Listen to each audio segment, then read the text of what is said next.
Indonesia. Negara kepulauan dengan pemandangan alam yang luar biasa indahnya. Salah satu kepulauan terindah di Indonesia adalah Anambas.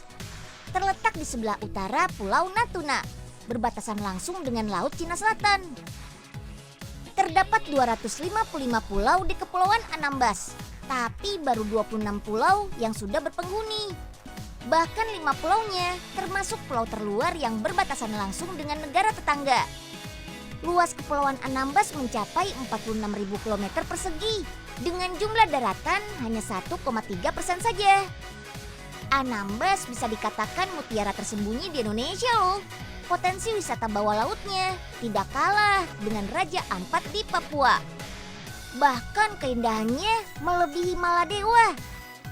Wow, karena itulah Anambas mendapat predikat pulau tropis terbaik se-Asia. Para turis dalam dan luar negeri pun sudah mulai tertarik berkunjung ke kepulauan ini. Yuk kita jelajahi Kepulauan Anambas mulai dari wisata baharinya. Let's go! Ada banyak pulau favorit para turis di Anambas. Selain Pulau Bawah yang tersohor, ada juga Pulau Nongkat. Untuk ke Pulau Nongkat, kita bisa naik speedboat dari Tarempa, ibu kota Kabupaten Kepulauan Anambas selama 1 jam. Pulau ini sangat landai dengan hamparan pasir putih yang bersih dan indah. Bebatuan granit ini juga menambah pesona Pulau Nongkat. Batu-batu ini muncul akibat pembekuan granit di bawah permukaan bumi dengan kedalaman puluhan kilometer. Batu-batu ini lalu patah dan akhirnya muncul ke permukaan. Nah, salah satu pesona yang dimiliki Anambas yang jarang ditemukan di pulau-pulau tropis di dunia adalah laguna. Yap, kita bisa menemukan beberapa laguna tersebar di Kepulauan Anambas. Di Indonesia, laguna ini hanya terdapat di 2 tempat. Pertama di Raja Ampat Papua dan keduanya ya di Anambas. Wah, keren! Laguna adalah sekumpulan air asin yang terpisah dari laut dengan penghalang berupa pasir, karang, atau batuan seperti ini. Wah, perpaduan warna airnya sangat kontras ya, indah banget.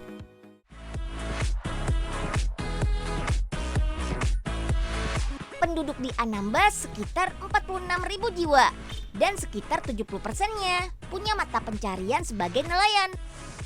Jongkong atau sampan tidak bermesin ini menjadi kendaraan para nelayan.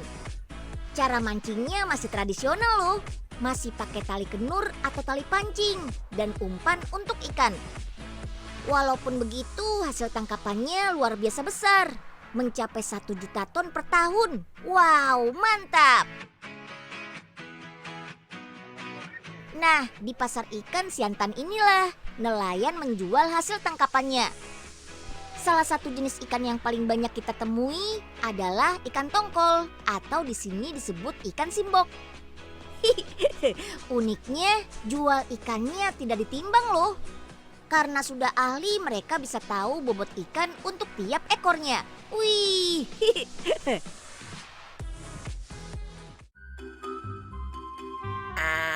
Udah siap nih bahan-bahan makanannya. Mana si Olga ya? Belum nongol juga. Katanya mau syuting Poepe lagi masak. Lama nih bisa luntur dah makeup ayah.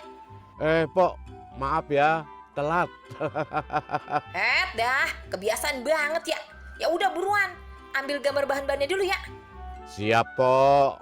Wah, ambil gambar dulu. Ini disangrai dulu kacangnya. Waduh. Lah, ngapain lagi? Aduh. Pok, aduh, kaki Oga sakit nih. Aduh, Oga nggak bisa ambil gambarnya. Aduh, sakit. Ya elah, Gah. Ada-ada aja sih. Terus bagaimana ini? Masa Poepe kagak jadi disoting?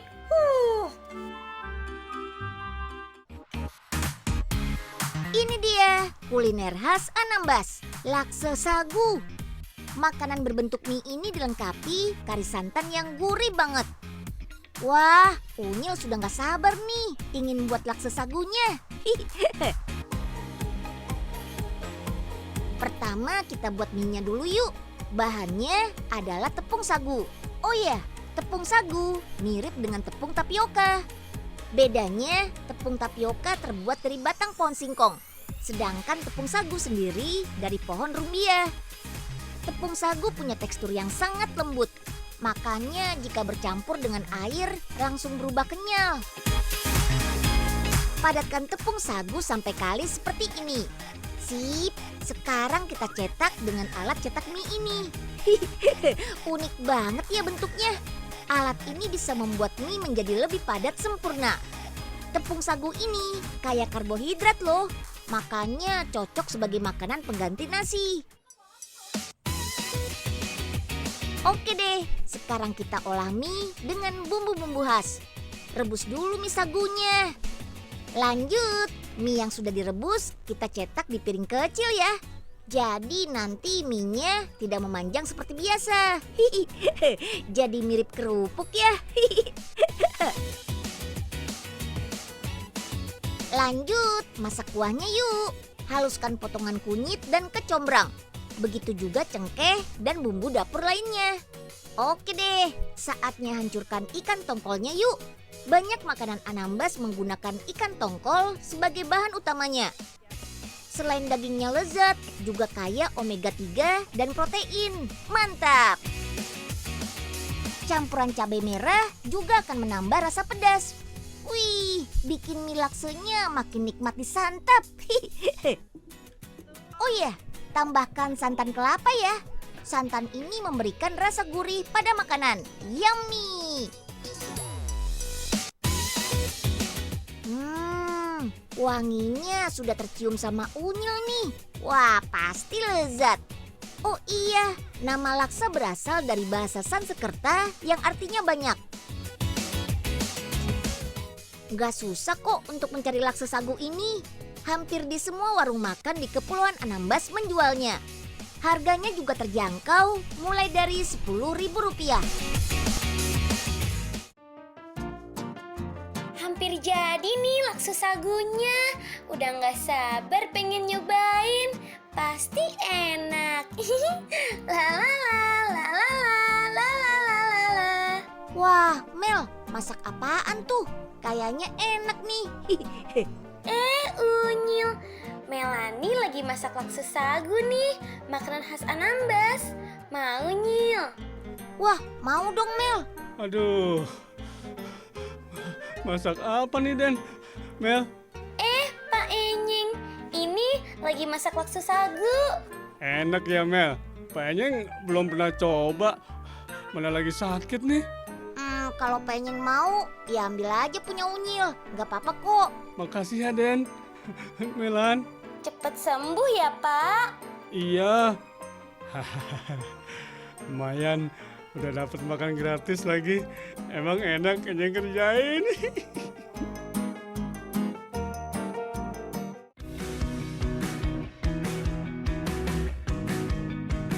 Sektor pariwisata di Kepulauan Anambas masih terus dikembangkan. Berbagai resort atau tempat penginapan menjadi bukti Anambas membuka pintu untuk para pelancong dari dalam dan luar negeri. Nah, untuk rutenya kita bisa naik pesawat dari Jakarta ke Tanjung Pinang.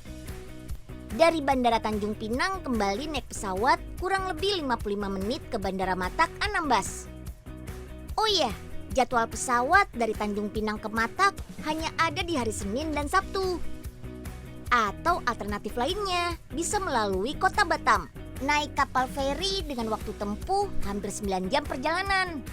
Feri ini beroperasi 3 kali dalam 1 minggu. Akhirnya nyampe juga.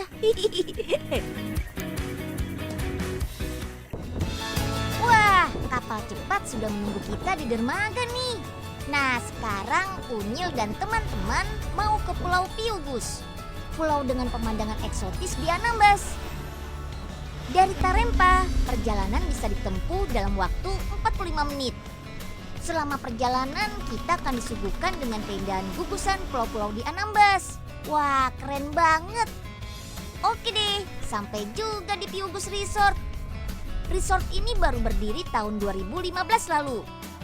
Ada banyak jenis tipe penginapan yang bisa dinikmati. Mulai dari penginapan yang ada di tepi pantai hingga penginapan di atas laut seperti ini nih. Desain penginapan cukup unik loh, dengan atap yang terbuat dari kayu dan anyaman jerami. Anyaman jerami akan menambah kesan sejuk. Wah, cocok banget di pulau tropis dengan paparan sinar matahari yang berlimpah. Penginapan di atas laut ini memanjakan mata kita. Tidak ada batas antara penginapan dengan lautan biru ini. Kalau mau berenang, tinggal nyebur deh.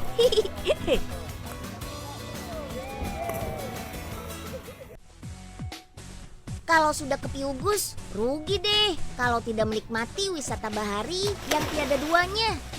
Seperti om-om ini nih, mau menikmati keindahan bawah laut dengan cara diving alias menyelam. Keindahan bawah laut Kepulauan Anambas tidak kalah indah dengan bawah laut Raja Ampat, Papua. Karang laut dan air laut biru jernih siap memanjakan mata para pecinta keindahan bawah laut. Tidak hanya itu saja, bangkai kapal Igara yang tenggelam pada tahun 1973 juga menambah keindahan bawah laut Kepulauan Anambas. Kapal pembawa biji besi ini tenggelam di perairan Kepulauan Anambas. Panjangnya mencapai 300 meter. Wah, emang enak banget ya hidup kayak begini. Mayan dah duit kontrakan 10 pintu buat liburan. Mantep, bebas, lepas. Liburan kayak gini emang enak banget. Anambas emang oke banget ya. Ada yang manggil. Loh. Aduh. Aduh, Oga, ngambil kesempatan dalam kesempitan aja ya. Aduh, maaf po, nggak sengaja. Sakit tahu. Udah, rusak suasana liburan ayah aja nih. Maaf po. Ada satu jenis ikan laut yang hanya bisa kita temui di perairan Anambas. Ayo, ada yang tahu nggak? Ya udah, Unyil kasih tahu ya. Namanya ikan Napoleon. Yap, ikan dengan nama Latin Chelunus undulatus ini termasuk jenis ikan karang. Biasa hidup di batu dan terumbu karang di perairan Anambas.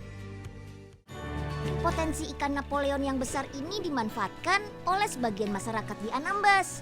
Mereka membudidayakan ikan Napoleon ini. Sebenarnya sih lebih ke pembesaran ikan Napoleon. Karena tahap pemijahan dan penetasan telur harus ada di habitat aslinya. Keramba inilah tempat pembesarannya. Berada di tengah laut di desa Air Sena, Kecamatan Siantan Tengah. Pembesaran dimulai dari benih ikan berukuran 1 cm. Panjang ikan Napoleon bisa mencapai 2 meter dengan berat 190 kg seperti ini loh. Wow, besar banget ya. Wah, pantas saja dijuluki King of Ocean. Ikan Napoleon termasuk ikan dengan periode hidup yang panjang, setidaknya mencapai 32 tahun. Perawatannya gak sulit kok. Mereka makan ikan tongkol sebanyak 3 kali sehari. Kandungan dalam ikan tongkol mampu membuat ikan Napoleon tumbuh berkembang lebih cepat dan sehat. Beberapa tahun lalu, budidaya ikan Napoleon sangat menguntungkan. Harga ikan ini sekitar $180 Singapura per kilogramnya, atau lebih dari 1,5 juta rupiah. Pembelinya adalah kapal asing dari negara Hong Kong dan Singapura. Untuk masyarakat di kedua negara tersebut, makan ikan Napoleon sangat membanggakan, menjadi simbol status ekonomi yang tinggi. Wow! Nah, kalau untuk masyarakat Anambas, Napoleon biasa dimasak dengan cara dikukus atau dengan bumbu asam pedas. Wah, seperti apa ya rasanya? Yuk, kita masak! Ikan Napoleon sudah kita bersihkan sebelumnya, lalu balurkan dengan perasan lemon dan garam. Perasan lemon ini bisa menghilangkan bau amis pada ikan. Haluskan bumbu masaknya yuk. Ada cabai merah, kunyit, jahe, dan bawang merah, serta bawang putih. Sip! Yuk kita tumis irisan bawang putih dan merah sampai berubah warna ya. Lalu masukkan bumbu yang sudah dihaluskan tadi. Tambahkan air untuk membantu ikan cepat matang. Jangan lupa masukkan asam jawa. Ini nih yang membuat sajian makanan jadi lebih nikmat. Masak ikan selama kurang lebih 15 menit. Nama Napoleon sendiri berawal dari bentuk tonjolan di kepala yang menyerupai topi Napoleon Bonaparte dari Prancis. Wih, ikan Napoleon asam pedasnya sudah matang nih. Cocok deh buat makan siang unyil kali ini. Nyam nyam nyam.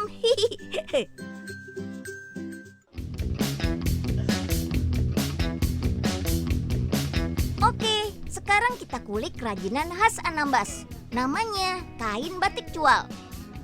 Wah, jadi penasaran kenapa disebut cual ya? Apa artinya? Lalu cara buatnya sama nggak ya dengan batik dari Jawa? Let's go, kita cari tahu. Ada 2 jenis batik cual yang dibuat dengan cara cap dan juga tulis. Nah, hari ini lagi ada pembuatan batik cual cap nih. Bahan-bahan pembuatan batik ini seperti cap stempel dan pewarna berasal dari Pekalongan yang terkenal sebagai kota batik di Pulau Jawa. Celupkan alat cap ke dalam larutan malam ini. Motif yang sedang dicap ini namanya pucuk rebung. Ada banyak motif batik cual seperti perahu layar, tudung saji, dan bulan purnama, hingga padang terbakar. Sip, lanjut kita warnai. Sebelumnya basahi dengan air terlebih dahulu agar memudahkan tahap pewarnaan. Celup-celup sampai warna meresap ke dalam pori-pori kain. Sip, selesai nih. Tinggal jemur kain agar kering dan warna meresap pada kain. Nah, karena malam masih menempel di kain, jadi harus kita hilangkan ya. Caranya celupkan kain yang sudah diwarnai ke dalam rebusan air mendidih. Ada campuran soda abu yang bisa membuat malam terlepas dari kain. Cual adalah sebutan masyarakat Kepulauan Anambas yang berarti sejenis kain tenun. Cual pertama kali diperkenalkan ke masyarakat tahun 1863. Wow, sudah lebih dari 150 tahun dong. Kalau dulunya cual dibuat dengan alat tenun tradisional karena kurangnya ketersediaan sumber daya manusia untuk membuat tenun asli cual. Maka sekarang tenun cual tidak lagi produksi, berganti menjadi kain batik cual. Tapi masih tetap tidak meninggalkan khas Kepulauan Anambas.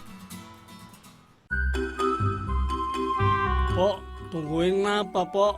Duh, cepet-cepet banget jalannya kayak mau ambil gaji aja. Berisik banget sih, Nyeng. Buruan, ayo udah kagak sabar ini. Mau bikin baju dari batik cualnya. Berat tau, Pok.